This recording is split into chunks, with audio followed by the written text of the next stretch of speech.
So the Mavericks' favorite baller, indeed the world's favorite player, Lionel Messi and his Argentina team, dodged the early bullet and are into the round of 16 at the World Cup. And look, nobody wanted Messi to go home at the first round, including the referees. You know what I mean? I have been watching football at all levels, from Wappy Kill Phillip, and I have never seen a penalty given for anything like that, not even at the prep school level.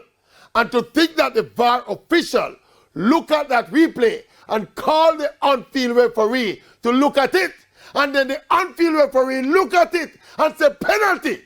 In those fleeting moments, the Maverick lost hope in humanity.